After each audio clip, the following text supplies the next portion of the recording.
এই দেখুন আম পোয়া বানিয়েছি আজকে। আম পোয়া কি আপনারা কখনো খেয়েছেন? দেখুন নতুনভাবে বানিয়েছি আম পোয়া। কত নরম হয়েছে দেখুন, কেটে চামচ দিয়ে দেখাচ্ছি কত সুন্দর দেখুন নরম হয়েছে। খেয়েও দেখি কেমন হয়েছে, খেয়ে দেখছি। ভীষণ ভালো হয়েছে খেতে। এবারে দেখাচ্ছি কিভাবে আমি বানিয়েছি। একটা এখানে নবরস আম আছে আমাদের এখানে, আমরা বিহারের নবরস আমটা এই সময় পাওয়া যায়। তো এই নবরস আম আছে, খুব মিষ্টি হয় আমটা।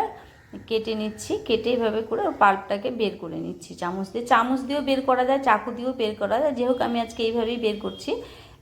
বের করে মিক্সির জারে এটাকে আমি দিয়ে দিলাম। একটা পুরো আম দিলাম, এতে আমি ময়দা 5 চামচ ময়দা এতে আমি মেপে মেপে দিচ্ছি, 4 চামচের 3 চামচ 4 চামচ 5 চামচ, ব্যাস এতেই একটা আমের জন্য এটাই যথেষ্ট।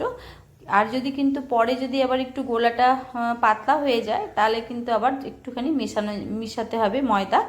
10-12টা কাজু দিলাম, দিয়ে খুব ভালো করে এটাকে আমি পিষে নিচ্ছি। চিনি দিচ্ছি 2 চামচ। এখানে একটুখানি রসে ডুবাবো, কিন্তু একটু চিনি দিলে ভালো হয়, তাহলে একটু চিনি দিতে হবে। তারপরে দুধ দিলাম একটুখানি ঘুরিয়ে দিয়ে, তারপরে দুধ দিয়ে ভালো করে মসৃণ করে পিষে নিলাম। পিষে একটা বাটিতে আমি ঢেলে নিচ্ছি। খুব সুন্দর দেখুন মসৃণ হয়েছে। এবার এর মধ্যে কিন্তু আমি দুধ দিয়ে এটাকে গুলবো। আম দিয়ে বেশ আমের সেন্টটা ভীষণ ভালো লাগবে এই পোয়ার মধ্যে। এবারে দুধটা নর্মাল দুধ হচ্ছে, জাল দিয়ে রেখেছি, একটু দুধটা ঘন করেই জাল দিয়েছি। এবার ভালো করে দেখে নিচ্ছি কতটা দুধ লাগবে, ভালো করে গুলে নিচ্ছি। পরে যদি আপনাদের মনে হয় কি গোলাটা পাতলা হয়ে গেছে বা কিছু, এখন এইভাবে আমি গুলে রেখে দিলাম, ঢেকে কিছুক্ষণ রেখে দিচ্ছি। দেখে রসটা আমি বানিয়ে নিচ্ছি।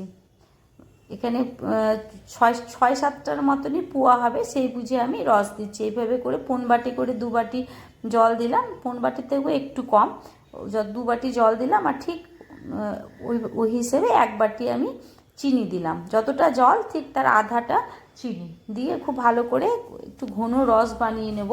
কোনো তারের রস হবে না, এমনি হাতে খুব চটচট করে যখন লাগবে তখনই রসটা তৈরি হয়ে যাবে। এভাবে করে বানিয়ে নিচ্ছে। অনেকক্ষণ ধরে জাল দিয়ে দিয়ে মিডিয়াম ফ্লেমে বানাতে হবে। প্রায় রস হয়ে এসছে, একটু হাত দিয়ে দেখেও নিতে হবে বারবার করে হয়েছে কি হয়নি।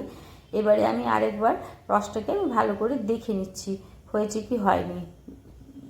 হাতে সেটে যখন যাবে তখনই বোঝা যাবে যে হ্যাঁ রসটা তৈরি হয়ে গেছে। রসটা একটু ঘন হবে।